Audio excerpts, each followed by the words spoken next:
Hello. Prayer ഞാൻ പാടാം mister. Okay. ഹൃദയരാഗതന്ത്രിമീട്ടി സ്നേഹഗീതമേകിയും കന്മഭൂമി തളിരിടുന്ന വർണ്ണമേകിയും നമ്മിൽ വാഴുമാതിനാമം ഇന്നു വാഴ്ത്തിടാം. ഞങ്ങൾ പാടുമീ സ്വരങ്ങൾ കീർത്തനങ്ങളാകണേ. ചൂടുവയ്ക്കുമീ പദങ്ങൾ നൃത്തലോലമാകണേ. കുഞ്ഞു വീടിനുൾ തടങ്ങൾ സ്വർഗമാകണേ. അമ്മ നൽകുമുമ്മ പോലും അമൃതമാകണേ. പൂർണ്ണമീ ചരാചരങ്ങൾ ഗുരുവരങ്ങളാകണേ.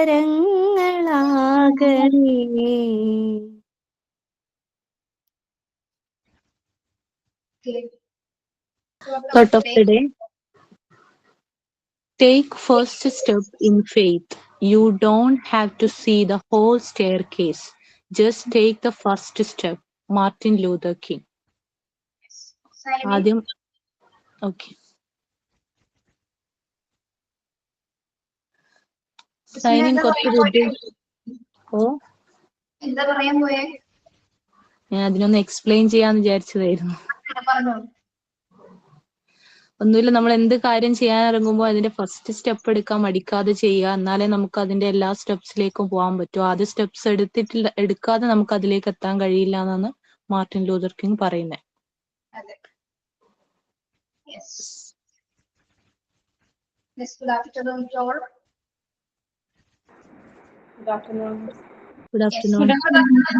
സ്പീച്ച് സെഷൻ ചെയ്തിരുന്നു അല്ലേ? അത് ചെയ്യാത്ത ആരെങ്കിലും ഉണ്ടോ നമ്മുടെ ക്ലാസ്സില്? കുറച്ച് പേര് ചെയ്തിട്ടുണ്ടാവില്ലല്ലോ.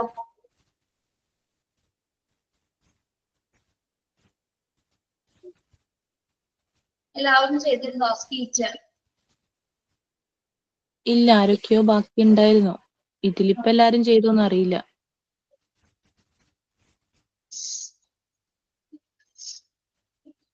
അതുപോലെ ഹാപ്പിയസ്റ്റ് ഡേ ചെയ്തപ്പോഴും അത് കംപ്ലീറ്റ് ചെയ്യാത്തവരുണ്ടോ ക്ലാസ്സിൽ ഇപ്പോ? ഉണ്ട്. ചെയ്തിട്ടില്ല? ഇല്ല, ഞാനന്ന് ആബ്സെന്റ് ആയിരുന്നു.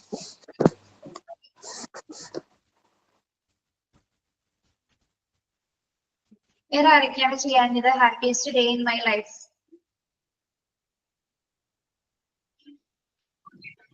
ഞാൻ ചെയ്തിട്ടില്ല.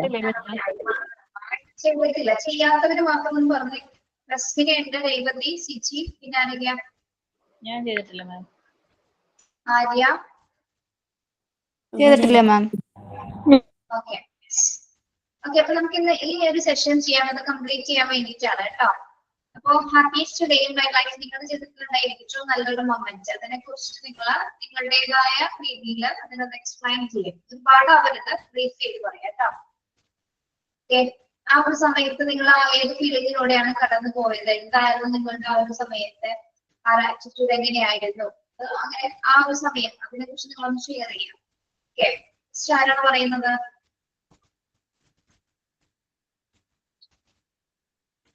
ഞാൻ പറയാം. എന്റെ മോളുണ്ടായതാണ് എന്റെ ഹാപ്പിയസ്റ്റ് മൊമെന്റ്. എന്താന്ന് വെച്ചുകഴിഞ്ഞാല് ഫസ്റ്റ് പ്രഗ്നൻസി എല്ലാവർക്കും അറിയാം, ഒന്നിനെ പറ്റിയും ഒരു ബോധേടല്ലാത്ത ഒരു പ്രഗ്നൻസി ആയിരിക്കും. എങ്ങനെയാ എന്താ ഒന്നും അറിയണ്ടാവില്ലല്ലോ. അപ്പോ ആ ഒരു രീതിയിൽ തന്നെയാണ് ഞാനും പോയിക്കൊണ്ടിരുന്നത്. 9th month എല്ലാം കഴിഞ്ഞു. അഡ്മിറ്റ് ആവാൻ വേണ്ടി അഡ്മിറ്റ് ആവുന്നതിന് മുന്നേ ഉള്ള കാണിക്കുന്ന സമയത്ത്, ഡോക്ടർ കൺസൾട്ട് ചെയ്യുന്ന സമയത്ത്, പരിശോധിക്കുന്ന സമയത്ത് ബ്ലീഡിങ് ഉണ്ടായി.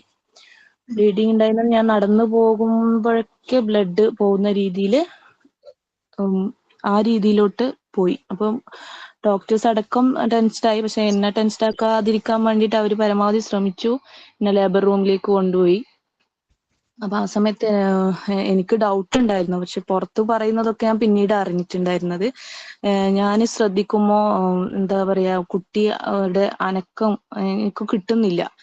കുട്ടി മൂവ് ചെയ്യുന്നതൊന്നും ഞാൻ അറിയുന്നില്ല. ഞാൻ ഉള്ളിലിങ്ങനെ ടെൻഷൻ അടിച്ചിങ്ങനെ ഇരിക്കുമ്പോൾ ഡോക്ടേഴ്സിനോട് ചോദിക്കുമ്പോൾ ഇല്ല, അത് ഇതിന്റെ അത് നോക്കുമ്പോൾ ഉണ്ടാകുന്ന മെഷീന്റെ പ്രശ്നമാണ്, അതിനെന്തോ കംപ്ലൈന്റ് ആണ് എന്നെല്ലാം എന്നോട് പറഞ്ഞത്. പക്ഷെ ഞാനത് വിശ്വസിച്ചു ആ സമയത്ത്. പക്ഷെ അത് ഒരുപാട് ടെൻഷൻ അടിച്ചു. നോർമൽ ഡെലിവറി ആവൂല എന്ന് അവര് പറഞ്ഞു. പെട്ടെന്ന് തന്നെ സിസേറിയൻ ചെയ്തു. ആ സമയത്ത് എന്താ പറയാ, എത്രത്തോളം ടെൻഷൻ അടിച്ചു എന്ന് അറിയിക്കാൻ പറ്റൂല. കാരണം എന്തെന്നാ സംഭവിക്കുന്നത്, പെട്ടെന്ന് ഉണ്ടാവുന്ന എല്ലാരും എന്നിലേക്ക് മാത്രം കോൺസെൻട്രേറ്റ് ചെയ്യുന്നു. എന്തോ സംഭവിക്കാൻ പോകുന്നു എന്നുള്ള രീതിയിൽ തന്നെ, എന്തോ ഇവിടെ സംഭവിക്കാൻ പോകുന്നു എന്നുള്ള രീതിയിൽ തന്നെ ഉണ്ടായ ഒരു വലിയൊരു ടെൻഷനായിരുന്നു അത്. അത് കഴിഞ്ഞ് ഓപ്പറേഷൻ കഴിഞ്ഞ സമയത്ത് തന്നെ എന്ത് ചെയ്താലും സാരയില്ല, കുട്ടിക്ക് എന്താന്നുള്ളതാണ് ഞാൻ ഫസ്റ്റ് ചെയ്ത് കഴിഞ്ഞ പാടന്നെ ചോദിച്ചു. കുട്ടി പ്രശ്നമൊന്നുമില്ലാന്ന് പറഞ്ഞു. എന്നാലും എനിക്ക് വിശ്വാസം ഉണ്ടായിരുന്നില്ല. ICUല് മോളെയും കൊണ്ട് വന്നപ്പോഴാണ് ശരിക്കും ഞാൻ എന്താ പറയാ സമാധാനമായത്. അതൊക്കെ കഴിഞ്ഞ് റൂമിലെത്തിയപ്പോഴാണ് ഇവർ ഇതിന്റെ ഭീകരത എന്നോട് പറയുന്നത്. കാരണം പുറത്ത് കുട്ടി അനങ്ങുന്നില്ല, കുട്ടിക്ക് വേണ്ടി പ്രാർത്ഥിച്ചു എന്നൊക്കെ അവര് പറഞ്ഞിട്ടുണ്ടായിരുന്നു. അങ്ങനെ ഒരു വലിയ സംഭവം പുറത്ത് സംഭവിച്ചത്. എന്റെ മനസ്സിലായൊരു സംശയം ഉണ്ടായിരുന്നു. പക്ഷെ അത് സത്യം തന്നെയാണെന്ന് ഞാൻ പിന്നീട് പുറത്തു വന്നപ്പോഴാണ് അറിഞ്ഞത്. പക്ഷെ എന്നെ അത്രത്തോളം അവര് സമാധാനിപ്പിച്ചിട്ടുണ്ട്. അത് കാരണം അതത്ര എനിക്ക് കുറച്ച് ധൈര്യം തന്നത് തന്നെ അതിന്റെ ഉള്ളിലുണ്ടായിരുന്ന സിസ്റ്റേഴ്സും എല്ലാം തന്നെയാണ്. അതുകൊണ്ട് ആ ഒരു സംഭവം എന്റെ മനസ്സിൽ സന്തോഷമാണ്, ഹാപ്പിയസ്റ്റും ആണ്. പക്ഷെ ഒരു സങ്കടം നിറഞ്ഞിട്ട് പിന്നെ കിട്ടുന്ന ഏറ്റവും വലിയ ഹാപ്പിയസ്റ്റ് മൊമെന്റ് തന്നെയാണ് അത്. ജീവിതത്തിൽ ഒരിക്കലും മറക്കാൻ പറ്റാത്ത ഒരു മൊമെന്റ്.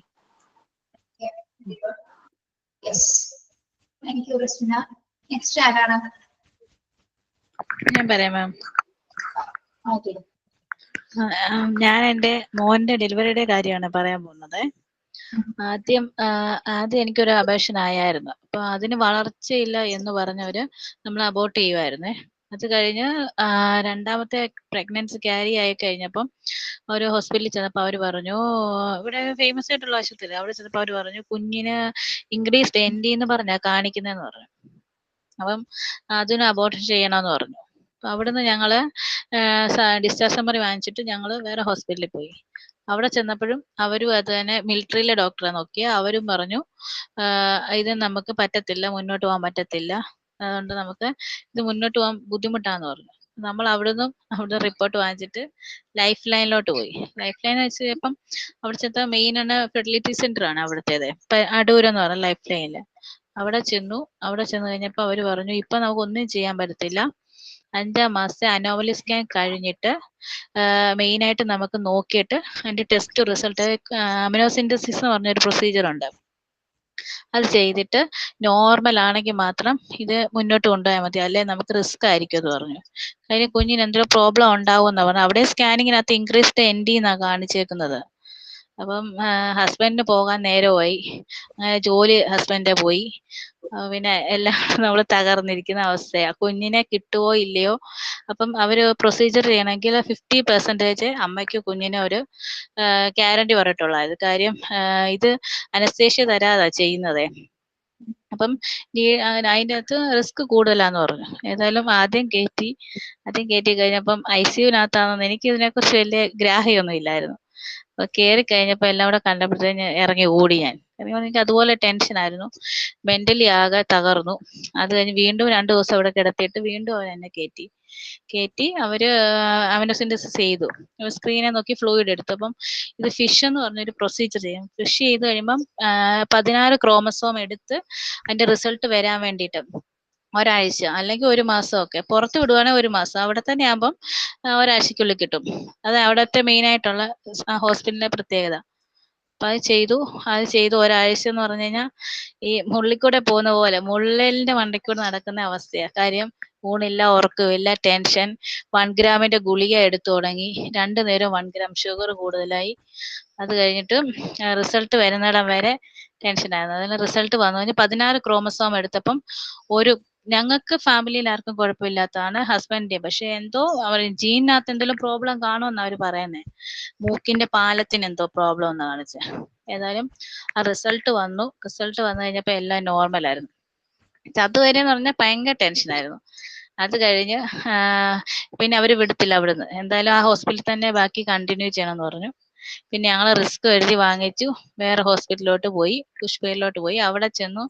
അവിടെ നോക്കി എന്നെ പരിശോധിച്ച ഡോക്ടർ പറഞ്ഞു നമ്മുടെ അമ്മയെ പോലെ അത്ര കെയറിങ് ആയിട്ടുള്ള ഡോക്ടറായിരുന്നു.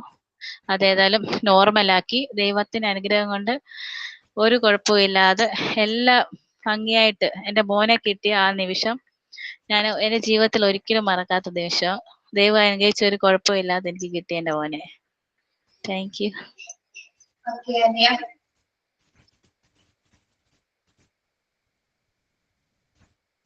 രേവതി. രേവതി കൃഷ്ണ. അതെ അതെ അതെ പറയാം madam. എല്ലാവരും ഈ മെറ്റേണൽ ആയിട്ടുള്ള കാര്യങ്ങൾ പറഞ്ഞു. ഈ രീതി പറഞ്ഞ എല്ലാ ലേഡീസിന്റെ ലൈഫിൽ ഇതൊരു ഉള്ളൊരു സംഭവമാണ്. പ്രോബ്ലംസ് വരിക, അത് എനിക്ക് സെയിം ഉണ്ട്. പക്ഷെ ഇതേ കാര്യം ഞാൻ പറയേണ്ടത് എനിക്ക് വേറൊരു കാര്യം മൈൻഡിൽ വരുന്നതെന്ന് പറഞ്ഞാൽ, ഫസ്റ്റ് ആയിട്ട് ഞാൻ ജോബിന് പോകുമ്പോൾ അന്ന് എന്റെ കൂടെ അച്ഛനുണ്ടായിരുന്നു. ഇപ്പം ആളില്ല. ശബ്ദത്തിൽ പറയാമോ? മാഡം ബ്രേക്ക് ആവുന്നുണ്ടോ? വോയിസ് ബ്രേക്ക് ആവുന്നുണ്ടായിരുന്നു. ഇപ്പൊ ക്ലിയർ ആവുന്നുണ്ടോ? അതിവിടെ കണ്ടിന്യൂസ് റെയിൻ. ഇപ്പൊ ഇവിടെ കണ്ടിന്യൂസ് ആയിട്ട് റെയിൻ നടക്കുക മാഡം. അതുകൊണ്ടായിരിക്കും നമ്മുടെ ഈ റേഞ്ചിന്റെ പ്രോബ്ലം ഉണ്ട്. ഞാൻ ഇപ്പൊ ഇത്തിരി ബാൽക്കണിയുടെ ഇങ്ങോട്ട് വന്ന് നിൽക്കുവാ. ഇപ്പൊ റേഞ്ച് ഇടയ്ക്കിടയ്ക്ക് ബ്രേക്കായി അങ്ങനെ പോകുന്നുണ്ട്. അപ്പോ ഫസ്റ്റ് ആയിട്ട് എനിക്ക് പറയാനുള്ളത്, ജോബ് കിട്ടിയതിന്റെ ഒരു ഹാപ്പിനെസ് ആണ്. അന്ന് എന്റെ കൂടെ എന്റെ ഫാദർ ഉണ്ടായിരുന്നു. ഞാൻ ഫസ്റ്റ് ആയിട്ട് ജോബിന് പോകുമ്പോൾ ഉള്ള ഒരു സിറ്റുവേഷൻ ആണ്. അതായത് ഗ്രാജുവേഷൻ കഴിഞ്ഞു, പിന്നെ കൗൺസിലിംഗിന്റെ ഒരു കോഴ്സ് കഴിഞ്ഞു. അതിനുശേഷം ഞാൻ പോയപ്പോൾ അന്ന് ഞാൻ തീരെ പ്രതീക്ഷിച്ചില്ല എന്റെ കൂടെ അച്ഛൻ വരുന്നു. കാരണം അച്ഛൻ പറഞ്ഞു ഇപ്പം നോക്കണ്ട, വേറെ വല്ലതും കണ്ടിന്യൂസ് പഠിക്കാനുള്ള. ഞാൻ പറഞ്ഞു എന്തായിരുന്നാലും ജോബും കണ്ടിന്യൂ ചെയ്യാൻ അച്ഛാന്നുള്ള രീതിയിൽ എന്റെ കൂടെ വന്നു. അപ്പൊ എനിക്ക് ആ ഫസ്റ്റ് ഞാൻ പോയപ്പോ തന്നെ എനിക്ക് കിട്ടി. അപ്പൊ എന്നെക്കാട്ടിയും സത്യം പറഞ്ഞാൽ എക്സൈറ്റഡ് ആയിരുന്നു അച്ഛനും. അപ്പോ ആൾക്കത് ഭയങ്കര ഹാപ്പി ആയിരുന്നു. അത് മാത്രമല്ല പറഞ്ഞു എന്തായാലും അവള് ഫസ്റ്റ് തന്നെ പോയി, അവൾക്ക് കിട്ടി. ആ ഒരു അച്ഛനൊരു ഭയങ്കര ഒരു ഇതായിരുന്നു, എന്റെ കൂടെ വന്നു കിട്ടി എന്നുള്ളത്. അപ്പൊ അതെനിക്ക് മറക്കാൻ പറ്റില്ല. ഇപ്പൊ ആള് കൂടെ ഇല്ല. അതുകൊണ്ട് തന്നെ ആ ഒരു അത് ഏറ്റവും വലിയ ഹാപ്പിയസ്റ്റ് മൊമെന്റ് ആണ് എന്റെ ലൈഫിൽ പറഞ്ഞു.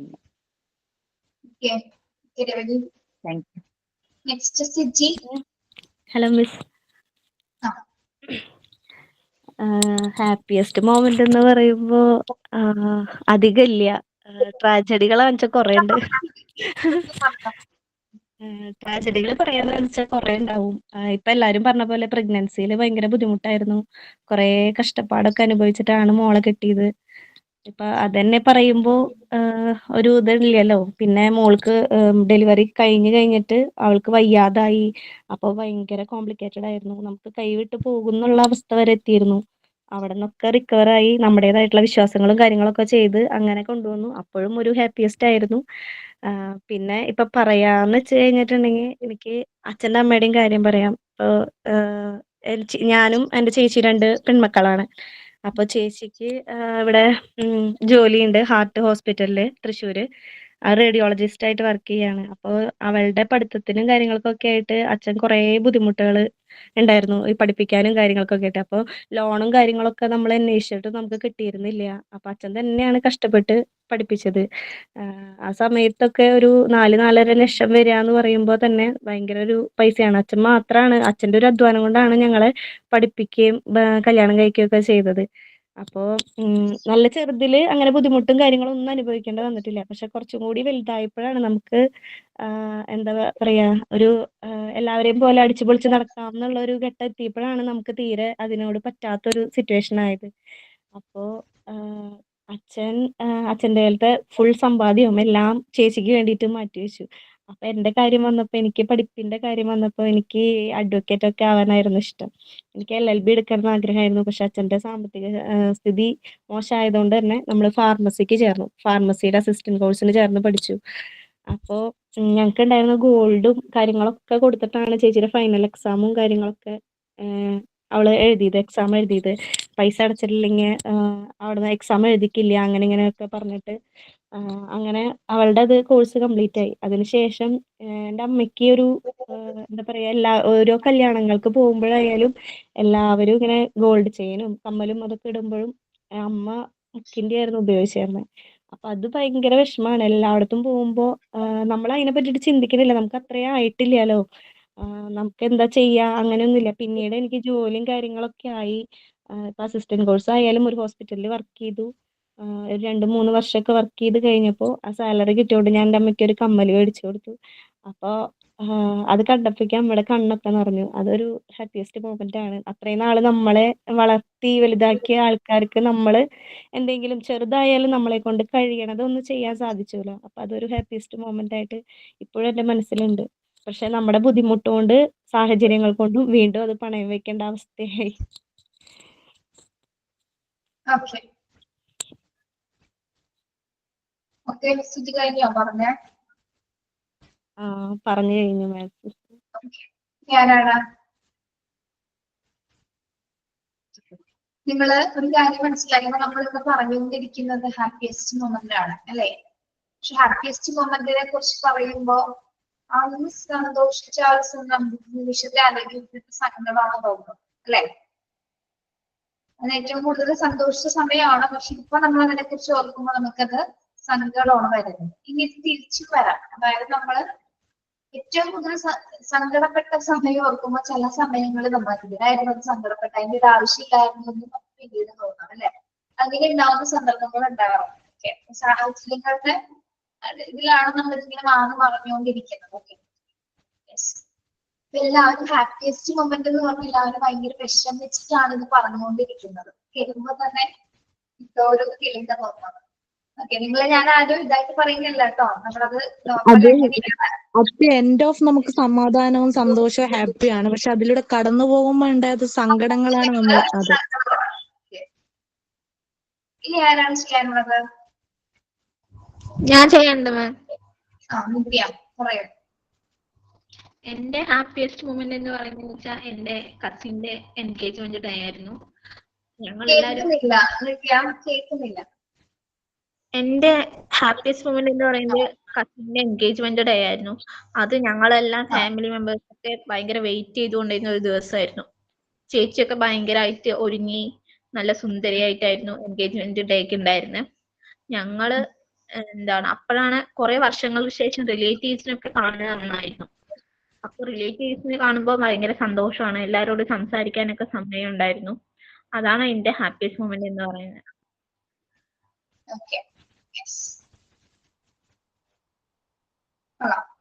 ദിവ്യ എന്ത് ചെയ്യുന്നു? ദിവ്യ വേറെ എന്തെങ്കിലും ചെയ്യുന്നുണ്ടോ? ദിവ്യ ഇല്ല മാം. മാരീഡ് ആണോ? അല്ല, മാരീഡ് അല്ല. നെക്സ്റ്റ് ആരാണ് പറയാനുള്ളത്? ആരൊക്കെയാണ്?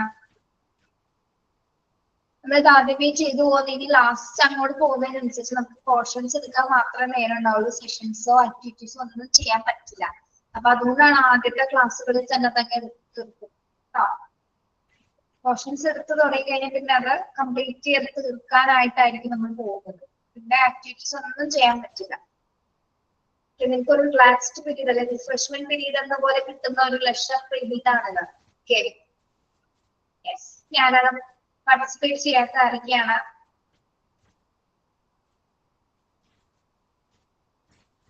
അന്ന് ഓൾമോസ്റ്റ് കുറച്ച് പേര് ചെയ്തിട്ടുണ്ട്. അഭിഷ ഓക്കെ.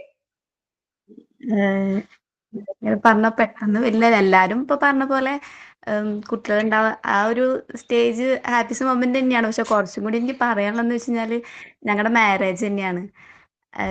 ഞങ്ങൾ ഒരുമിച്ച് വർക്ക് ചെയ്ത ആൾക്കാരാണ്. എൻ്റെ വീട് കോഴിക്കോടാണ്, ഹസ്ബൻഡ് വീട് ഇവിടെ തൃശ്ശൂരാണ്. അപ്പോൾ ഞങ്ങൾക്ക് രണ്ടൊക്കെ ഇഷ്ടമായി. അപ്പോൾ വീട്ടിൽ പറഞ്ഞു. അപ്പോൾ ചേട്ടൻ്റെ വീട്ടിൽ പറഞ്ഞപ്പോൾ ഓക്കെയാണ്, കുഴപ്പമൊന്നുമില്ല പറഞ്ഞു. ദൂരത്തിന്റെ ചെറിയൊരു പ്രശ്നം പറഞ്ഞു. പിന്നെ എൻ്റെ വീട്ടിൽ ഇത് പ്രസന്റ് ചെയ്തപ്പോൾ ആള് ജസ്റ്റ് ചേട്ടൻ വന്നിട്ട് തന്നെയാണ് ഇങ്ങനെ കാര്യങ്ങൾ പറഞ്ഞത്. ഇങ്ങനെ ഇഷ്ടമാണ്, അപ്പം നടത്തി തരണം എന്നിങ്ങനെ എൻ്റെ അച്ഛനോട് ഇങ്ങനെ പറഞ്ഞു. അപ്പോ അച്ഛനെന്ന് പറഞ്ഞാല് ചേട്ടന്മാര് അനിയന്മാരായിട്ട് കുറെ പേരുണ്ട്. അപ്പോ അവർക്കൊക്കെ എന്ന് പറഞ്ഞു കഴിഞ്ഞാല് ആള് എഡ്യൂക്കേറ്റഡ് ആണ്. അപ്പൊ അവർക്ക് പറയുമ്പോ ചേട്ടന് വീടുണ്ടായിരുന്നില്ല. ഇവര് വാടകയ്ക്കായിരുന്നു താമസിച്ചോണ്ടിരുന്നത്. ഒരു 2-3 സെന്റ് സ്ഥലം ഉണ്ടായിരുന്നു സ്വന്തമായിട്ട്. അപ്പൊ അതില് വീടൊന്നും എന്തോ കേസിൽ പെട്ടിരിക്കുന്ന സ്ഥലമായിരുന്നു എന്തോ. അപ്പോൾ അതില് വീടൊന്നും പണിയില്ല, കാട് പിടിച്ചെടുക്കുന്ന ഒരു സ്ഥലമായിരുന്നു. അപ്പം നമ്മള് ഈ കല്യാണ സമയത്ത് അങ്ങോട്ടും ഇങ്ങോട്ടും ചെക്കന്റെ വീട് കാണാൻ പോകുന്നുള്ള ഒരു പരിപാടി ഉണ്ടല്ലോ. അപ്പോ എന്റെ പാപ്പൻ, വെല്ലീച്ചൻ എല്ലാവരും പോയിണ്ടായിരുന്നു, അച്ഛന്റെ കൂട്ടുകാരെല്ലാവരും. അപ്പോ വാടക വീട് എന്ന് പറഞ്ഞപ്പോ എല്ലാവർക്കും ഒരു ഇതായിരുന്നു. അപ്പൊ ഇങ്ങനെ സ്ഥലം ഉണ്ട് പറഞ്ഞപ്പോ just ഒന്ന് കാണാന്ന് പറഞ്ഞു. അപ്പൊ അവിടെ ചെന്നപ്പം വല്ലാണ്ട് കാട് പിടിച്ച് കിടക്കുന്ന ഒരു സ്ഥലം കണ്ടു. അപ്പൊ എല്ലാവർക്കും തൃപ്തിയില്ലാതിരിക്കും തിരിച്ചു പോന്നു. പോന്നു കഴിഞ്ഞിട്ട് എന്നോട് പറഞ്ഞു ശരിയാവില്ല, നടക്കില്ല, ഇത് വേണ്ടാന്ന് വെക്കാൻ നല്ലത്. ആൾക്ക് ചെറിയൊരു ജോലിയായിരുന്നു. അപ്പോ തുച്ഛമായ ശമ്പളം കൊണ്ട് എങ്ങനെ ജീവിക്കും, വാടക കൊടുത്ത് ജീവിക്കുക എന്നുള്ളത് എളുപ്പമല്ല എന്നിങ്ങനെ പറഞ്ഞു. അപ്പോ ഞങ്ങളും വലിയ ഫിനാൻഷ്യൽ വലിയ ഇതുള്ളവരല്ല, ആവറേജ്. വീട് സ്ഥലം ഉണ്ട്, അത് മാത്രം. അപ്പോ അച്ഛനും ഒക്കെ ഭയങ്കര പ്രശ്നമായി. അപ്പൊ ഞാൻ പറഞ്ഞു പറ്റില്ല, നമുക്ക് ആ സമയത്ത് അതൊരു ഇതായിരുന്നില്ല. ഇതില്ലാണ്ട് വേറെ ഒരു കല്യാണം സമ്മതിക്കില്ല എന്നൊക്കെ പറഞ്ഞു. നമ്മള് മാക്സിമം നിന്നു, പൊരുതി നിന്നു, പറഞ്ഞ പോലെ തന്നെ പൊരുതി നിന്നു. അപ്പോ എന്റെ പാപ്പൻ എന്നോട് പറഞ്ഞു, നീ എന്ത് വിചാരിച്ചിട്ടാണ് പോവാൻ നിക്കണത്? നിനക്ക് ഇങ്ങനെ ഒരു ജീവിതത്തിലേക്ക് പോയിട്ട് എന്തൊരു കാര്യം ഉണ്ടാവാൻ പോണത്? തുച്ഛമായ ഒരു ശമ്പളത്തില് ഇന്നത്തെ കാലത്ത് ജീവിക്കാൻ പറ്റുമോ? ഒരിക്കലും ഇമ്പോസിബിൾ ആണ്, നടക്കുന്ന കാര്യമല്ല. തൃശ്ശൂര് നഗരത്തില് ഞാൻ പിച്ചെ എടുക്കുന്നത് കാണേണ്ടി വരുന്നവരെ എന്നെ അച്ഛനല്ല, എൻ്റെ അച്ഛൻ്റെ അനിയൻ പറഞ്ഞു എന്നോട്. നമ്മൾ ഓക്കെ സമ്മതിച്ചു, എനിക്ക് അങ്ങനെയാണ്, എനിക്ക് അതൊരു വിധി ദൈവം തരാന്ന് വെച്ചെങ്കിൽ ഞാൻ അത് കൈനീട്ടി മേടിക്കും എന്ന് ഞാൻ അന്ന് പറഞ്ഞു. അങ്ങനെ അപ്പം ആരും എൻ്റെ അതിന് ആയിക്കോട്ടെ എന്ന് പറഞ്ഞപ്പം ആരും ഉണ്ടായിരുന്നില്ല. അച്ഛമ്മയും അച്ഛൻ്റെ 2 പെങ്ങന്മാര്, അച്ഛൻ, പിന്നെ എൻ്റെ ഏട്ടൻ, അനിയൻ, ഇവര് മാത്രമേ എൻ്റെ കല്യാണത്തിന് ഉണ്ടായിരുന്നുള്ളൂ. അങ്ങനെ പോയത് ഞങ്ങൾ കല്യാണം കഴിച്ചു. വേറെ എനിക്ക് ഒരു ഇതും ഉണ്ടായിരുന്നില്ല. എന്നുവെച്ചാൽ ആള് എനിക്ക് ഫുൾ സപ്പോർട്ടാണ്. ഞങ്ങൾ ആ ഒരു മൊമെന്റ് എങ്ങനെയാണ് ജീവിച്ചത്, അതുകൊണ്ട് ഇന്ന് ഈ നിമിഷം വരെ ഞങ്ങൾ ജീവിച്ചുകൊണ്ടിരിക്കുന്നു, സുഖമായിട്ട് ജീവിക്കുന്നു. അങ്ങനെ കുറച്ച് ഞങ്ങൾക്ക് ഒരു മോൻ ഉണ്ടായി.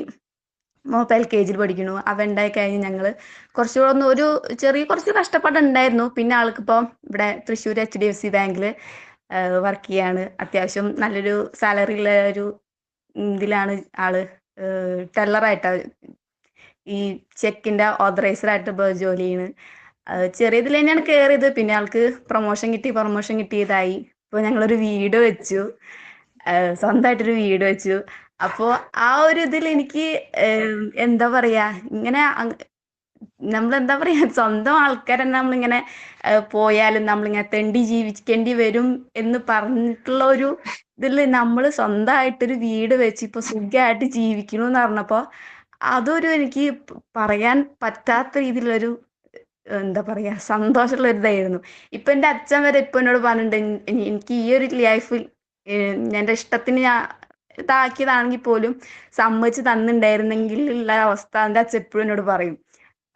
അച്ഛൻ കുറെ ഇതായിട്ടുണ്ടെങ്കിലും ഇപ്പോ നിങ്ങളെ ഇത് കാണുമ്പോ അച്ഛന് അഭിമാനം ഉണ്ടെന്ന് അച്ഛൻ പറഞ്ഞപ്പോ ഭയങ്കര ഒരു സന്തോഷം. എനിക്ക് ആ ഒരു സമയത്ത് എനിക്ക് അത്രയ്ക്കും സന്തോഷവും സങ്കടവും എല്ലാം കൂടി പറഞ്ഞൊരു സമയമായിരുന്നു. അതാണ് എനിക്ക് ഏറ്റവും കുഴപ്പമില്ല, എല്ലാരും സെറ്റാണ് ഇപ്പം. അത് നമുക്കൊരു ഇതായിട്ട് തോന്നില്ല. അപ്പൊ അവർക്ക് അവരെ ഭാഗത്തുനിന്ന് ചിന്തിക്കുകയാണെങ്കിൽ നമ്മളായാലും അങ്ങനെ തന്നെയാവും. നമ്മുടെ ഭാവി ജീവിതം ചിന്തിക്കാണല്ലോ നമ്മൾ ചെയ്യാ നമ്മുടെ മക്കളുടെ.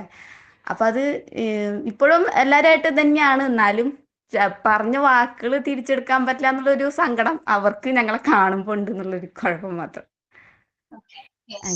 ഇപ്പൊ ഹാപ്പി ആയിട്ട് ജീവിക്കാൻ പറ്റും, ഇഷ്ടപ്പെട്ട ആളുടെ കൂടെ സന്തോഷമായിട്ട് ജീവിക്കുന്നുണ്ട് അല്ലെ? അത് തന്നെയാണ് എനിക്ക് ഹാപ്പി.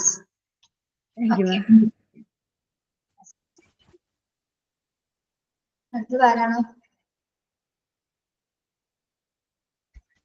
ആരുമില്ല, കഴിഞ്ഞോ?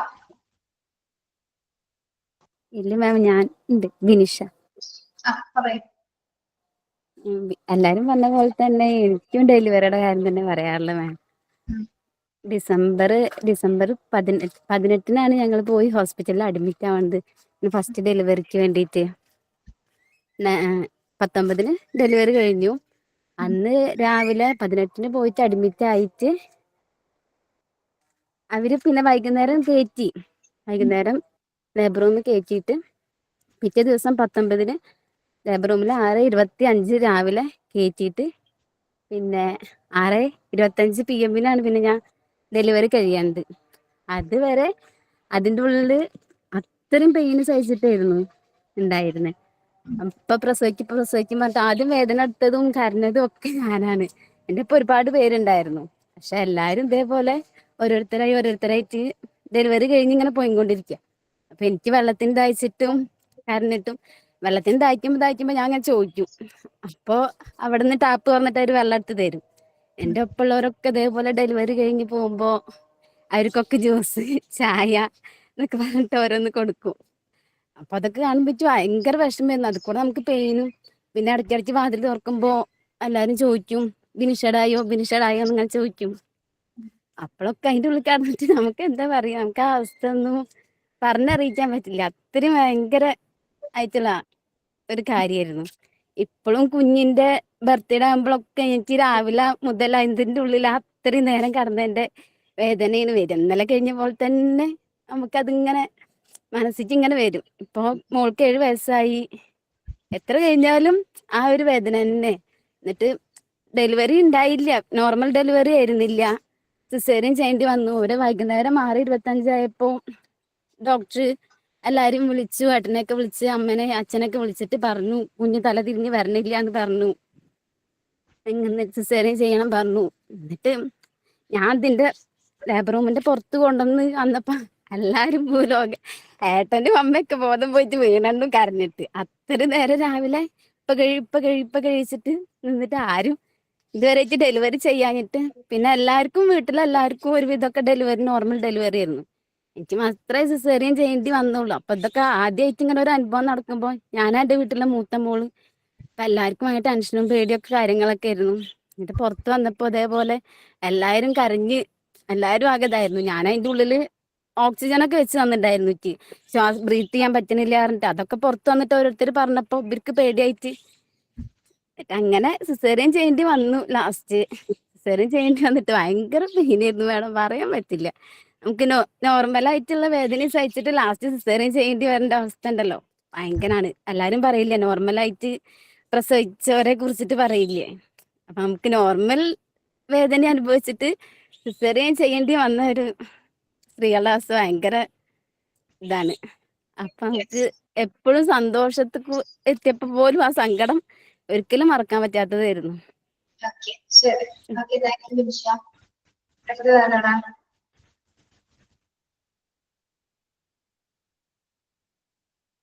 കഴിഞ്ഞായിരുന്നു, ഓൾമോസ്റ്റ് കഴിഞ്ഞു തോന്നുന്നു.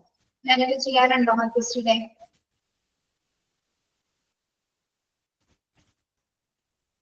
ചെയ്യാറുണ്ടോ?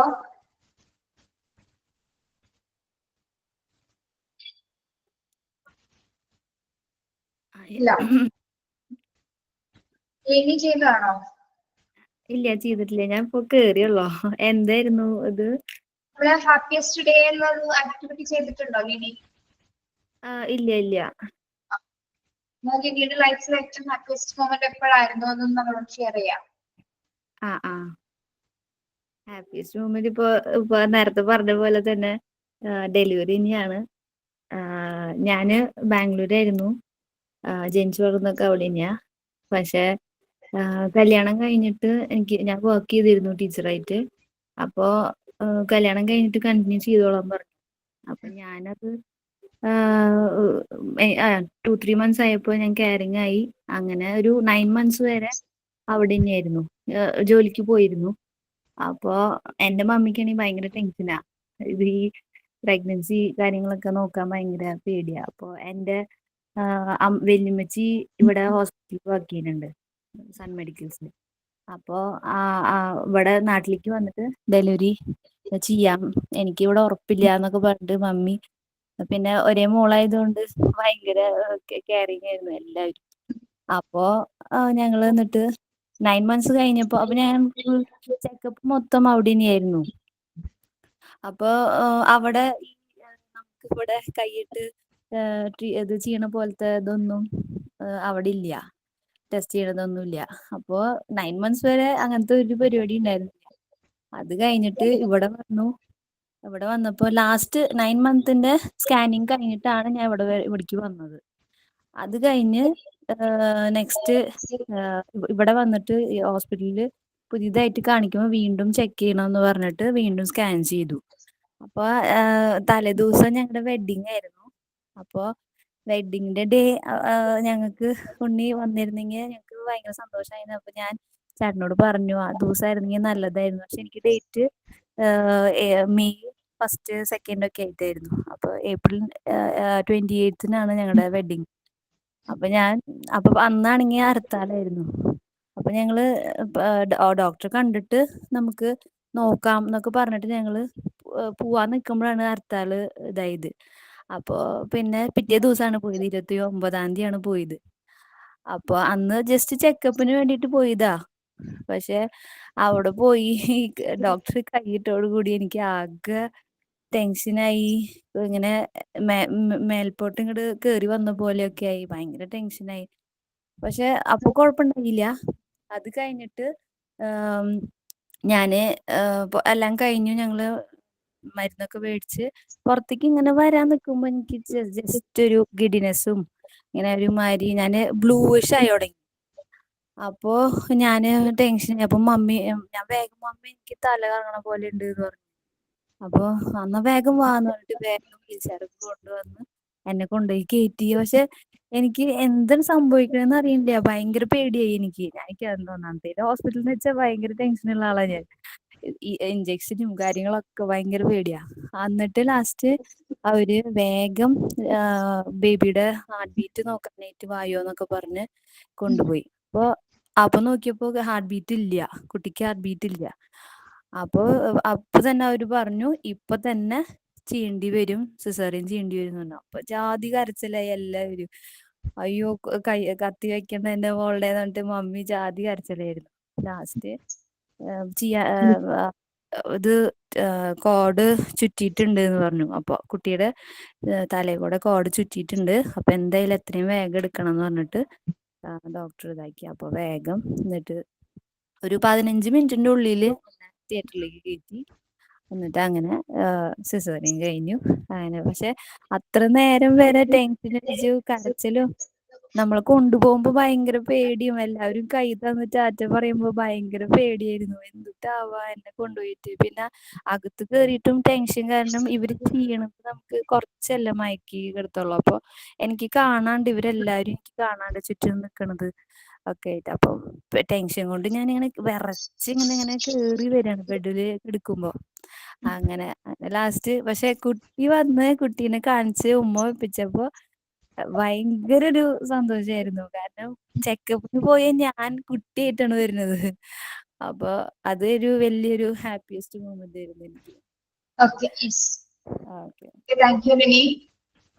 ഇപ്പൊ നിങ്ങളോട് ഞാൻ ചോദിച്ചിട്ടുണ്ടാവും അറിയില്ല, നിങ്ങള് ഫസ്റ്റ് ഡെലിവറി ടൈമില് നമ്മളെ കുഞ്ഞിനെ കാണിക്കുന്ന ഒരു സമയമുണ്ട് അല്ലെ?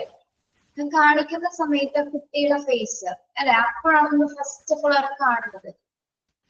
അപ്പൊ കാണുന്ന ആ ഒരു മൊമെന്റ് അത് ഇപ്പോഴും നിങ്ങൾ മെമ്മറിയിൽ സൂക്ഷിച്ചിട്ടുണ്ടോ? ഇപ്പോഴും നിങ്ങൾക്ക്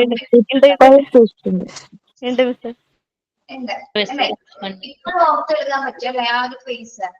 ഇപ്പോഴും അതേപോലെ നല്ല കവളൊക്കെ തൂത്ത് കണ്ണൊക്കെ അടച്ച് അല്ലെ, ആ ഒരു ഫേസ് ഇപ്പോഴും മനസ്സിൽ പോകില്ല. ഞാനൊന്ന് പറഞ്ഞിട്ടെ മാം, ആ കാണുന്ന മൊമെന്റ് ആണ് ഏറ്റവും ഹാപ്പിയസ്റ്റ് മൊമെന്റ് നമ്മുടെ ലൈഫിലെ. ആ സമയത്ത് മാത്രമേ ഉണ്ടാവുള്ളൂ. സെക്കൻഡ് ബേബി, തേർഡ് ബേബി വരുന്നവർക്കൊന്നും ഓർമ്മ ഉണ്ടാവില്ല.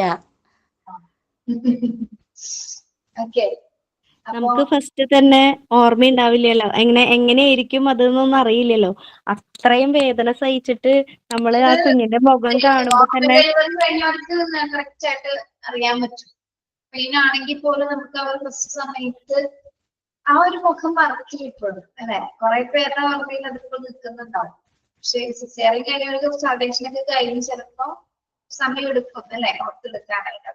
എങ്കിൽ ആ ഒരു മൊമെന്റ് ആണ് ഏറ്റവും ഹാപ്പിയസ്റ്റ് മൊമെന്റ്. പിന്നെ നമ്മൾ മനസ്സിലാകുക ആ ഒരു പെയിൻ, അതായത് കുഞ്ഞ് പുറത്തേക്ക് വന്നതിന് ശേഷം എന്താണെന്ന് അറിയില്ല, ആ പെയിൻ പോകും അല്ലെ.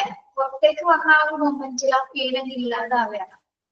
അത് ശരിക്കും റിയലൈസ് ചെയ്യും. അത്രയും നേരം അവർ വേദന സഹിച്ച് പിന്നെ പുറത്തേക്ക് കംപ്ലീറ്റ് ആയിട്ട് പോരുന്ന ഒരു മൊമെന്റില് ആ പെയിൻ പോകുന്നത് അത് വല്ലാത്തൊരു ഫീലിംഗ് ആണ്. അതൊക്കെ എക്സ്പീരിയൻസ് നമ്മൾ അങ്ങനെയൊക്കെ എക്സ്പീരിയൻസ് ചെയ്യാൻ പറ്റണം. അതായത് എനിക്ക് അങ്ങനെ പറ്റിയിട്ടുണ്ട്, അതുകൊണ്ടാണ് ഞാൻ പറഞ്ഞത് കേട്ടോ. നമ്മളത് എന്താണ് നമ്മുടെ ലൈഫിൽ ഒരു പ്രാവശ്യം അല്ല ആദ്യമായിട്ട് നടക്കുന്ന ഒരു സമയമാണ് ഇതൊക്കെ. അപ്പൊ അത് എന്താണെന്ന് അറിയാൻ ഒരു ക്യൂരിയോസിറ്റി. പക്ഷെ ആ ഫീലിംഗ് ശരിക്കും എനിക്ക് റിയലൈസ് ചെയ്യാൻ പറ്റി. നമുക്ക് അറിയാൻ പറ്റും പെയിൻ വിട്ടുപോകും അല്ലെ. ഒരു വല്ലാത്ത എന്തൊരു വേദനയായി. ഞാനൊക്കെ 2-3 ദിവസം പെയിൻ വന്നിട്ടാണ് ഡെലിവറി ഉണ്ടായത്. ഓക്കെ, അപ്പൊ അത് നമുക്ക് ഭയങ്കര ഒരു അനുഭവമാണ്. അതൊരു ഹാപ്പിയസ്റ്റ് മൊമെന്റ് തന്നെയാണ് എല്ലാവരെ സംബന്ധിച്ചിടത്തോളം. ഇതിലിപ്പോ ഓൾമോസ്റ്റ് എല്ലാവരും പറഞ്ഞത് കുഞ്ഞുണ്ടായ സമയമാണ് അല്ലെ. ഓക്കെ, എല്ലാ അമ്മമാരെ സംബന്ധിച്ചിടത്തോളം നമ്മൾ ഒരു അമ്മയാവുന്ന ഒരു സമയമാണ്. കുഞ്ഞിന്റെ മുഖം ആദ്യമായിട്ട് കാണുക, ആ ഒരു സന്ദർഭം തന്നെയാണ് ഏറ്റവും ഹാപ്പിയസ്റ്റ്. ഓക്കെ, അതിലേക്ക് എത്തിപ്പെടാൻ പോകുന്ന ആൾക്കാർ അതാ ആ ഒരു സമയത്തുമ്പോഴത് റിയലൈസ് ചെയ്യുക, അതിലേക്ക് മനസ്സിലാക്കും അല്ലെ. ഓക്കെ, എല്ലാവരുടെയും ജീവിതത്തില് എന്താ സന്തോഷകരമായിട്ടുള്ള നിമിഷങ്ങൾ അല്ലെങ്കിൽ രണ്ടാമത് ഉണ്ടായത് കുട്ടിയുടെ ചിലപ്പോ നമ്മള് അത്ര ഓർക്കുന്നുണ്ടാവും, പക്ഷെ ഫസ്റ്റ് അത് ഒരിക്കലും നമ്മൾ മറന്നു പോകില്ല. കാരണം എന്റത് സിസേറിയൻ ആണ്. ഫസ്റ്റ് ആ സെഡേഷനിൽ നമുക്ക് അവർ കാണിച്ചു തന്നിട്ടില്ല, കാരണം ഞാൻ മയക്കത്തിലാണല്ലോ. അപ്പൊ നമ്മൾ ഒരു റൂമിലേക്ക് കൊണ്ടുപോയി ICUയിൽ കൊണ്ടുപോയപ്പോ ഓരോ കുഞ്ഞിനെ ഇങ്ങനെ കൊണ്ടുവരുന്നു. മുന്നേ ചെയ്തവരതാണല്ലോ ഫസ്റ്റ് കൊണ്ടുവരിക. അപ്പൊ നമ്മളിങ്ങനെ എക്സ്പെക്ട് ചെയ്ത് ഇങ്ങനെ നിൽക്കും, അത് എന്റേതാണോ ഇങ്ങനെ. അപ്പൊ ഒരു കുട്ടി ലാസ്റ്റ് കുറച്ച് എന്റെ മോളെ കൊണ്ടുവരുന്ന ആ സിസ്റ്റേഴ്സ് തമ്മിലുള്ള ആ കോൺവെർസേഷൻ ഇപ്പൊ ഞാൻ ഓർക്കുന്നുണ്ട്. പിങ്ക് ഡ്രസ്സില് പിങ്ക് ഷോളില് പൊതിഞ്ഞിട്ട് ഒരു കുട്ടീനെ കൊണ്ടുവരുന്ന പിന്നെ എടി നോക്കി ഈ കുഞ്ഞിനെ നോക്കി എന്ന് പറഞ്ഞ അവര് തമ്മിലുള്ള ആ സംസാരവും എന്നിട്ട് എന്റെ അടുത്ത് കൊണ്ടുവരുന്നതും അതെല്ലാം ഇപ്പൊ എന്റെ മുന്നിൽ ഇപ്പോഴും ഞാൻ മറക്കാതെ ഓർക്കുന്നുണ്ട്. ഓക്കെ, നിങ്ങൾ വേറെ കാര്യം ചോദിക്കും. ഇപ്പൊ നമ്മുടെ കുട്ടികളെ ICUയിൽ കൊണ്ടുപോകാറുണ്ട് അല്ലെ. സ്കൂളിൽ ഇടുന്നതിന് അല്ലെങ്കിൽ ഫീഡ് ചെയ്യുന്നതിനൊക്കെ കൊണ്ടുപോകാറുണ്ട്. പാല് ബ്രസ്റ്റ് ഫീഡിങ് സ്റ്റാർട്ട് ചെയ്യാൻ പറ്റാത്തവരാണെങ്കിൽ ICUയിൽ കൊണ്ടുപോയി ചിലപ്പോൾ നമ്മൾ അവിടെ പോയി ഫീഡ് ചെയ്യേണ്ട സിറ്റുവേഷൻ വരാറുണ്ട്. അപ്പൊ എല്ലാ കുട്ടികളും ഇങ്ങനെ കിടക്കുന്ന സമയത്ത് ഇവരുടെ കുട്ടികൾ തന്നെയാണോ പറഞ്ഞതെന്നൊരു ഡൗട്ട് വരും. കാരണം എല്ലാ കുഞ്ഞുങ്ങളും ഒരേപോലെ ഇരിക്കുകയായിരുന്നു. സത്യമായിട്ട് അതായിരുന്നു, എല്ലാവരും ഒരേപോലെ ഇരിക്കുക. അവർക്ക് കറക്റ്റ് ആയിട്ടാണ് കേട്ടോ. പക്ഷെ അപ്പൊ നമ്മുടെ കയ്യിലിരിക്കുന്ന കുഞ്ഞും തൊട്ടിപ്പുറത്തിരിക്കുന്ന കുഞ്ഞ് തൊട്ടിരിക്കുക അടുത്തിരിക്കുന്ന ആളുടെ എല്ലാവരും കയ്യിലും ഒരേപോലെ ഇരിക്കുന്നത് ഭയങ്കര കൺഫ്യൂഷൻ തോന്നുന്നത്. അങ്ങനെ ഒരു മൊമെന്റ് ഉണ്ടായിട്ടുണ്ടായിരിക്കാം എന്ന് തോന്നിയിട്ടുണ്ടാവും. അത് ഭയങ്കര കൺഫ്യൂഷനാണ്. പിന്നെ വേറൊരു പ്രത്യേകത വെച്ചാൽ ഇവര് എന്താണെന്നറിയില്ല ആ കണക്ഷൻ എന്ന് പറയുന്നത്. കുഞ്ഞുങ്ങൾ നമ്മളെ നോക്കുമ്പോ ചെയ്യുമ്പോ കുറച്ചൊരു സമയം ചിലവര് അത് വ്യത്യാസം ഉണ്ടാവും. എല്ലാ കുട്ടികളും കല്ലാഞ്ഞാലും നമ്മുടെ മുഖത്തേക്ക് ഇങ്ങനെ നന്നായിട്ട് നോക്കും. അതെന്താ ഇപ്പോഴെന്നെ നോക്കിയിട്ടുള്ളൂ ഓർമ്മയില്ല, അതറിയില്ല. അതെന്തോ കുഞ്ഞിങ്ങനെ നോക്കി കിടക്കുമ്പോ അതൊക്കെ എന്തോ അത് കുഞ്ഞ് ആക്സ് നമ്മൾ അമ്മയാണെന്ന് മനസ്സിലാക്കിയിട്ടല്ല അല്ലെ. കുഞ്ഞ് വെറുതെ നോക്കുന്നു. ശരി കണ്ണു തോന്നിരിക്കുന്ന ഒരു സമയമാണ്. ഓക്കെ, അപ്പൊ ഒരു വല്ലാത്തൊരു അനുഭവം തന്നെയാണ്. സിസേറിയൻ ചെയ്തവർക്കാണ് ഏറ്റവും കൂടുതൽ പിറ്റേന്നല്ല നല്ലതുപോലെ കുഞ്ഞിനെ ഒന്ന് കാണാൻ പറ്റത്തുള്ളൂ. എന്തോ സിസേറിയൻ ചെയ്യുന്നവർക്കാണ് ഏറ്റവും കൂടുതൽ കുഞ്ഞിനെ കണ്ടോളാൻ വയ്യാത്ത ഇതിൽ കിടക്കുകയായിരിക്കും. പിറ്റേന്നല്ലേ അതിന്റെ അടുത്തൊന്ന് കിടക്കാൻ പറ്റത്തുള്ളൂ. അതൊരു ബുദ്ധിമുട്ടാണ് സിസേറിയൻ എന്ന് പറയുമ്പോ. ഒരു പെയിൻഫുൾ ആണ്. രണ്ട് വേദന അനുഭവിച്ചിട്ടുണ്ട് അല്ലെ. നോർമൽ പെയിൻ വന്നിട്ടും വേദന പുറത്തു വരാൻ പറ്റാതെ സിസേറിയൻ ചെയ്യേണ്ട സിറ്റുവേഷൻസ് അതാണ് ഏറ്റവും വലിയൊരു സിറ്റുവേഷൻ. എങ്കിലും നമ്മള് ഏറ്റവും ഒരു പെയിൻ കൊടുത്തിട്ടാണ് കുഞ്ഞിനെ പുറത്തു കൊണ്ടുവരുന്നത് അല്ലെ. ആ ഒരു പെയിനിനെ ഒന്ന് ഫീൽ ചെയ്യാൻ പറ്റുമോ? പെയിൻ ഫീൽ ചെയ്യാൻ പറ്റുന്നുണ്ട് ഇപ്പൊ. 26 എല്ലുകൾ ഒരുമിച്ച് പൊട്ടുക എന്നല്ലേ പറയാ പുറത്തു വരുന്ന സമയത്ത്. അത്ര പെയിനാന്ന് പറയുന്നത്. 26 എല്ലുകൾ ഒരുമിച്ച് പൊട്ടും. നമുക്ക് ഒരു എല്ല് പൊട്ടിയാലുള്ള വേദന നമുക്കറിയാലോ, ഒരു കൈയിലോ കാലിലോ. അപ്പൊ ആ 26 എല്ലുകൾ ഒരുമിച്ച് പൊട്ടുമ്പോഴുണ്ടാകുന്ന പെയിൻ ഒന്ന് ആലോചിക്കാൻ കൂടി പറ്റത്തില്ല. അങ്ങനെയാണ്. നമ്മൾ അവരെ എങ്ങനെ സഹിച്ചു? സഹിക്കാൻ പറ്റുന്ന വേദനയാണെന്ന് ആൾക്കാർ പറയും. പക്ഷെ സഹിക്കാൻ പറ്റുന്ന വേദനയാണോ? മരണവേദനയുടെ പകുതിയാണെന്ന് പറയും. എനിക്ക് വന്നു സഹിച്ചതല്ല, ഇത് വന്നതാണ് അല്ലെ. പിന്നെ അവിടെ കുഞ്ഞ് പുറത്തു വരണം ആ ഒരു ആഗ്രഹം. അല്ലെങ്കിൽ നമ്മളൊരു അമ്മയായ കുടുംബാണല്ലേ. അങ്ങനെ ഒരു സിറ്റുവേഷൻ കിടക്കുമ്പോഴേ നമ്മുടെ അമ്മയുടെ വില നമ്മൾ മനസ്സിലാക്കത്തുള്ളൂ. എന്തോരം ബുദ്ധിമുട്ടിക്കൂടെ നമ്മളെ വളർത്തി. ആ വേദന അല്ലേ നമ്മൾ പറയുമ്പം ആ അമ്മയല്ലേ അമ്മയുടെ ഇതല്ലേ എന്ന് പറയും. പക്ഷെ നമുക്ക് ആ പെയിൻ വന്നു കഴിയുമ്പോ നമ്മൾ അവിടെ കിടന്ന് സത്യം ഞാൻ ആ ലേബർ റൂമിൽ കിടന്നപ്പോ നമ്മുടെ അമ്മയുടെ വില എന്തോ, ആ പെയിൻ എന്തോന്ന് മനസ്സിലാക്കി. ഇതിന്റെ മഹത്വം നമ്മൾ സ്ത്രീകൾക്ക് മാത്രം ഇന്ന് അതെ മാം, അത് നമുക്ക് ലേഡീസിന് മാത്രമുള്ളതാണ്.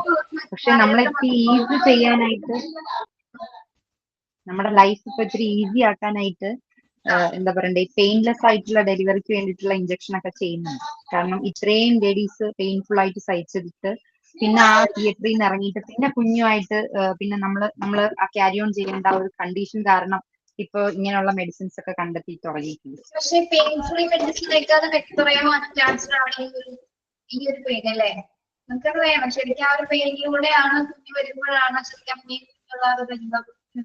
എപ്പിഡ്യൂറൽ ആണോ മാം പറയുന്നത്? എപ്പിഡ്യൂറൽ പക്ഷെ പെയിൻ ഉണ്ട്, അതിനെ കുറച്ചും കൂടി ഡിലേ ആക്കുന്നു മാത്രമേ ഉള്ളൂ. പെയിൻ ഉണ്ടാവുന്നുണ്ട്.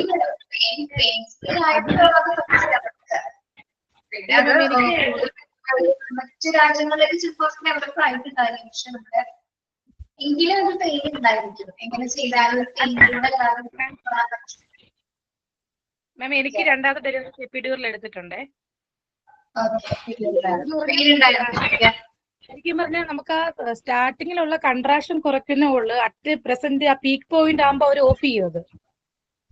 അവർ പറയുന്ന പെയിൻ ഉണ്ടെങ്കിൽ മാത്രമേ കുഞ്ഞിനെ ഇറങ്ങി വരാൻ പറ്റുള്ളൂ. ആ പുഷ് ചെയ്യാൻ പറ്റും. ലാസ്റ്റ് ടൈം ആകുമ്പോ അത് ഓഫ് ചെയ്യും അവര്. ശരിയാണ്. മഹാസംഭവമാണ് അല്ലേ കഴിഞ്ഞത്. ഫസ്റ്റ് ഡെലിവറി ഇങ്ങനെ ഇതാവുമ്പോൾ ആൾക്കാർ പറയും സെക്കൻഡും അത് തന്നെ മതി പറയും. പക്ഷെ നോർമലായിട്ടുള്ള പ്രസവമുള്ളവർ ഒരിക്കലും അത് ആ ഒരു വേദന മറക്കാതെ കൊണ്ട് മറ്റേ ഓപ്പറേഷൻ ഉള്ളവർക്ക് പിന്നെ രണ്ടാമത്തെ പ്രസവവും ഓപ്പറേഷൻ തന്നെ മതി. ഫസ്റ്റത്തേൽ ഒരു പേടി ഉണ്ടെങ്കിലും രണ്ടാമത്തേൽ അവർക്ക് അതൊരു പേടിയില്ലല്ലോ ഓപ്പറേഷൻ വരുന്നവർക്ക്. ശരിയാണ്. അപ്പൊ നമ്മള് പറഞ്ഞു വന്നത് ഹാപ്പിയസ്റ്റ് മൊമെന്റിനെ കുറിച്ചിട്ടാണ്. പക്ഷെ ക്ലോക്ക് പോയത് എങ്ങാണ്ടാണ് നിങ്ങൾക്ക് മൊമെന്റ് കംപ്ലീറ്റ് ചെയ്തതുമായി റിലേറ്റഡ് ചെയ്തതാണ് അങ്ങനെ പറഞ്ഞത് കേട്ടോ. Okay, yes. നിങ്ങൾക്ക് ഞാനൊരു വർക്ക് തന്നിട്ടുണ്ടായിരുന്നോ? യെസ്, ഇന്നലത്തെ ബാക്കി 3 കാര്യങ്ങൾ എഴുതാൻ വേണ്ടി തന്നിട്ടുണ്ട്, ഒരു ആക്ടിവിറ്റി. അത് ചെയ്തിട്ടുണ്ടോ? ചെയ്തിട്ടുണ്ട്. വായിക്കാമോ? Teacher don't give gift in front of other students in the class. Class റൂമിലെ കുട്ടികളുടെ മുന്നിൽ വെച്ച്, ഇത് നമ്മൾ ജിഷ മാം ഒരു തവണ ഡിസ്കസ് ചെയ്തിട്ടുണ്ട്. നമ്മൾ ഒരിക്കലും കുട്ടികളുടെ മുന്നിൽ വെച്ച് ഒരു കുട്ടികളെ മാത്രം പ്രത്യേകം മീൻസ് നന്നായി പഠിക്കുന്ന കുട്ടികളുടെ മുന്നിൽ ഗിഫ്റ്റ്സ് കൊടുക്കാൻ പാടില്ല എന്ന്. കാരണം അത് ഏതെങ്കിലും ഒരു കുട്ടി, കാരണം ഒരു ക്ലാസ്സിൽ എന്തായാലും 3 കാറ്റഗറിയിൽ പെടുന്ന കുട്ടികളുണ്ടാവും. നല്ല പഠിക്കുന്ന കുട്ടികളുണ്ടാവും, മീഡിയമായിട്ട് പഠിക്കുന്ന കുട്ടികളുണ്ടാവും, കുറച്ചുകൂടി താഴ്ന്നു പഠിക്കുന്ന കുട്ടികളുണ്ടാവും. അവർക്ക് ചിലപ്പോൾ മുന്നോട്ടെത്താൻ കഴിഞ്ഞില്ല എന്ന് വരും. പക്ഷെ എപ്പോഴും ആ താഴ്ന്നു പഠിക്കുന്ന കുട്ടിയുടെ മനസ്സിൽ ഈ ഒരു സങ്കടം എപ്പോഴും ഉണ്ടാവും. അതുകൊണ്ട് ടീച്ചേഴ്സ് ഒരിക്കലും അത് ചെയ്യാൻ പാടില്ല. അവർക്ക് വിഷമിപ്പിക്കാത്ത രീതിയിൽ വേണമെങ്കിൽ അവരെ മോട്ടിവേറ്റ് ചെയ്യാം. അല്ലാതെ ഗിഫ്റ്റ്സ് ഒന്നും കൊടുത്ത് കുഞ്ഞു കുട്ടികളുടെ കാര്യമാണ് പറയുന്നത്. കുഞ്ഞു കുട്ടികൾക്ക് അങ്ങനെ കൊടുക്കാൻ പാടില്ല. A teacher should be a keen observer. എപ്പോഴും കുട്ടികളെ നന്നായി ശ്രദ്ധിക്കുന്ന ടീച്ചർ ആയിക്കഴിഞ്ഞാൽ that will make a thick bond between the students തമ്മിൽ നല്ലൊരു ബോണ്ട് നമുക്ക് ക്രിയേറ്റ് ചെയ്യാൻ പറ്റും. A teacher should not select a particular student in the basis of colour or status etcetera. ഒരു കുട്ടികളെ ഒരിക്കലും കളറിന്റെ ബേസിസിലോ അല്ലെങ്കിൽ അവരുടെ സ്റ്റാറ്റസിന്റെ ബേസിസിലോ കുട്ടികളെ പ്രത്യേകമായി നിർത്തി അവരെ പുകഴ്ത്താനോ കാര്യങ്ങൾ പറയാനോ ഒന്നും പാടില്ല. That will effect other students badly. മറ്റു കുട്ടികളെ അത് ബാഡ് ആയിട്ട് എഫക്ട് ചെയ്യും. കാരണം അവർ അങ്ങനെ ചെയ്തു വരാൻ വേണ്ടി അവർ ശ്രമിക്കുമ്പോൾ ചിലപ്പോൾ അവരുടെ സ്റ്റാറ്റസ് അതിന് പറ്റാത്തതായിരിക്കാം.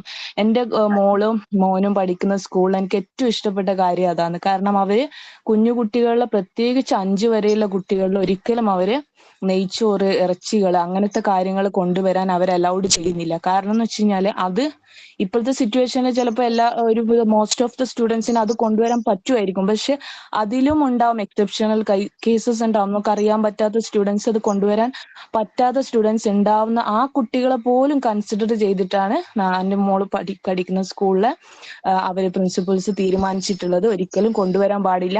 ആ സ്മെല്ല് കൊണ്ടോ അത് മറ്റുള്ള കുട്ടികൾക്കോ അവരുടെ പാരന്റ്സിനോ അവരുടെ സിറ്റുവേഷൻസിനോ അത് ബാഡായിട്ട് ബാധിക്കാൻ പാടില്ല എന്ന് അവർ ശ്രദ്ധിക്കുന്നത്. അത് ഞാൻ എപ്പോഴും പറയുന്ന ഒരു നല്ല കാര്യമായിട്ടാണ് പറയുന്നത്. അത് എപ്പോഴും നമ്മളൊരു സ്കൂളായാലും ഒരു ടീച്ചർ ആയാലും ശ്രദ്ധിക്കണം. ഈ 3 കാര്യമാണ് ഞാൻ എഴുതിയത്. 3 പോയിന്റ്സ് അല്ലേ എഴുതാൻ പറഞ്ഞത്? 3 points. Okay, very good Rasmina. വേറെ ആരെങ്കിലും എഴുതിയിട്ടുണ്ടോ റോൾ ഓഫ് ദി ടീച്ചർ?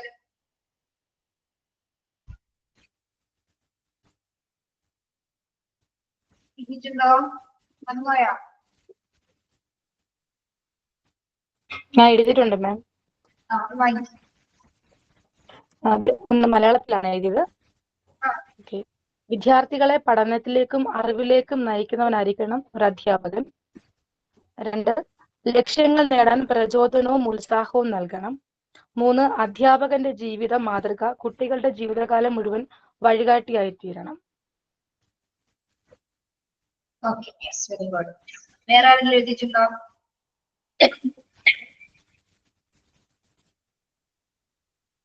ഇല്ല, മറന്നുപോയോ? ചെയ്യാൻ മറന്നുപോയി പറയും. അതെ, മറന്നുപോയി. കുറെ മറന്നുപോയികൾ വരും ഇപ്പൊ. ഇന്നലെ ക്ലാസ് കേറിണ്ടായിരുന്നില്ല കാരണം മാം ഞാൻ പറയട്ടെ. ആ, പറയും. Teachers are the role model of the society. Teachers are helpful in providing a better understanding of the child about the subject. Hello. The teachers are the സമൂഹത്തില് ടീച്ചർ നല്ലതുപോലെ പെരുമാറി എടുക്കുകയൊക്കെ ചെയ്യുന്നത് അത് കുട്ടികൾക്കും അത് ബാധിക്കും. അവരത് കണ്ട് പെരുമാറി എടുക്കുകയെല്ലാം ചെയ്യും. എന്നിട്ട് സബ്ജക്റ്റ് ഇപ്പം ഓരോ സബ്ജക്റ്റിലും അവർക്ക് എന്തെങ്കിലും പാഠം എന്തെങ്കിലും ഉണ്ടെങ്കിൽ അവരെ സഹായിക്കുക, അവർക്കത് അവരെ പഠിക്കാനായാലും എല്ലാത്തിനും അവരെ സഹായിക്കുക, അങ്ങനെ. ഓക്കെ, ശരി. ബാക്കി എഴുതാത്തവർ അടുത്ത ദിവസം എഴുതണം കേട്ടോ. റോൾ ഓഫ് ദി ടീച്ചറിന്റെ ഭാഗത്ത് നിങ്ങളുടെ എക്സ്ട്രാ 3 പോയിന്റ്സ് ആണ് ഞാൻ പറഞ്ഞത്. മാം എനിക്ക് പറയാനുള്ളതെന്ന് പറഞ്ഞാൽ, ഹലോ കേൾക്കാമോ മാം? പറഞ്ഞോ. അതെ, ടീച്ചേഴ്സ് എന്ന് പറഞ്ഞു കഴിഞ്ഞാൽ ഒരു വേ പോലെയാണ്. നമ്മൾ ഒരിക്കലും വഴി കാണിച്ചാണ് കൊടുക്കേണ്ടത്. അവരുടെ കൂടെ നമുക്ക് ഡെസ്റ്റിനേഷൻ വരെ എത്താൻ പറ്റില്ല. അവർക്ക് വേണ്ടുന്ന അപ്രോപ്രിയേറ്റ് ആയിട്ടുള്ള വേ നമുക്ക് കാണിച്ചു കൊടുക്കാം. അങ്ങനെ കാണിച്ചു കൊടുക്കുമ്പോൾ അവർക്ക് അതിന് എവിടെയാണ് അവർക്ക് പോകേണ്ടതെന്നുള്ള ഡെസ്റ്റിനേഷൻ അവർ തന്നെ ഡിസൈഡ് ചെയ്യും.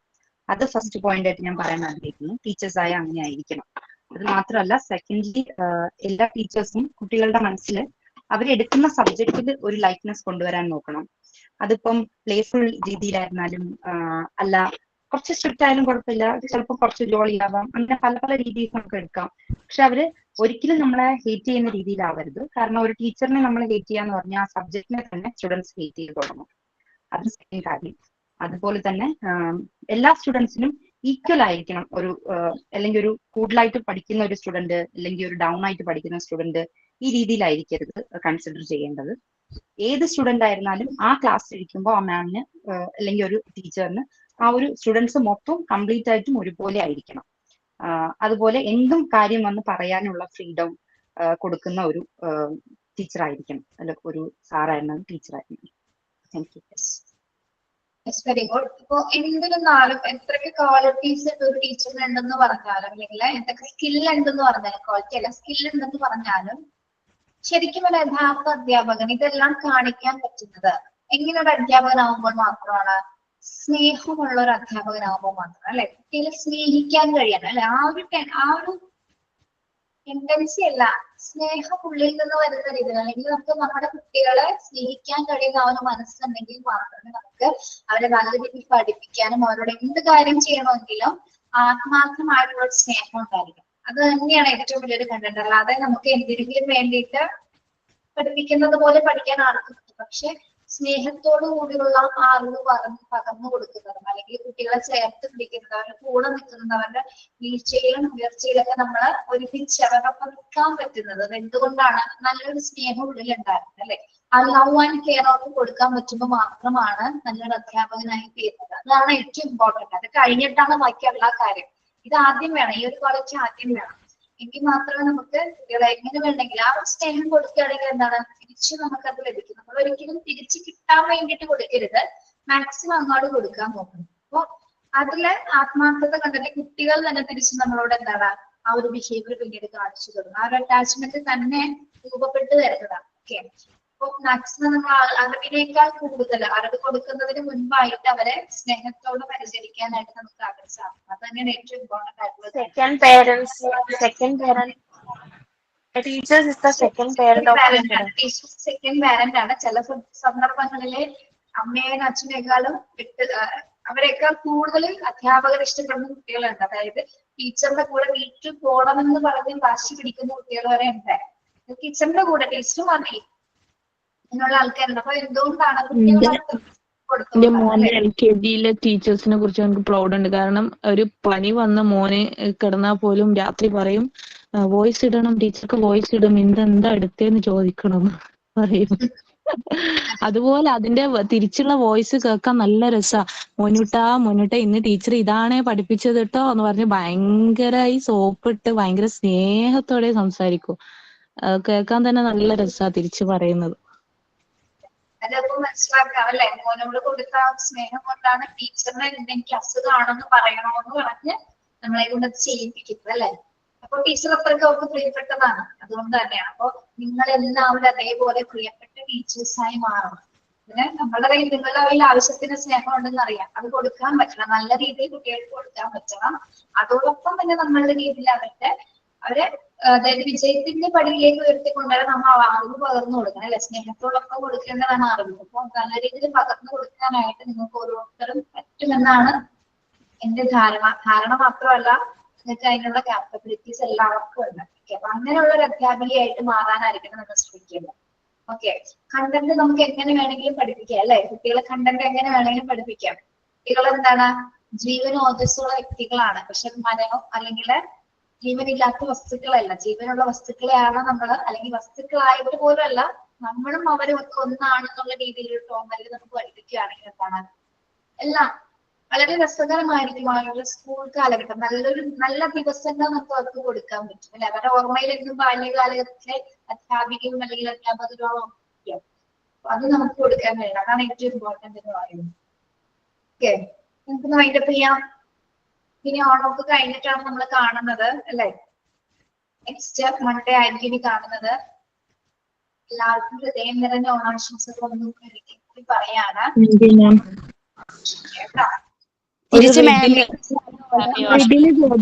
സൈൻ ഓഫ് ചെയ്യാം മാം. ചോദിക്കട്ടെ, റിഡിൽസ് ചോദിക്കട്ടെ സൈൻ ഓഫ് ആയിട്ട്. I am tall when I am young and I am short when I am old. What am I? I am tall when I am young and I am short when I am old. What am I? Candle. Yes, Candle. correct Human answer. being. Correct answer. A candle. Next, what has to be broken before you can use it? What Egg. has to be broken? Yes. ഉറുമി ഇത് കണ്ടിട്ടുണ്ടെന്ന് തോന്നല്ലോ. What kind of room has no doors or windows? What kind of room has no doors or windows? What am I? Mushroom. Okay. Then, what is full of holes but still hold water? What is full of holes but still hold water? Sponge. What has words but never speaks? What has words but never speaks? Keyboard. Dictionary. Okay, dictionary, book, mainly book, a book, ഏത് book ആയാലും. Okay, yes. Okay, thank you. കഴിഞ്ഞോ? Okay, ശരി. Okay, thank you. Have a nice day. Thank you, ma'am. Thank you. Thank you.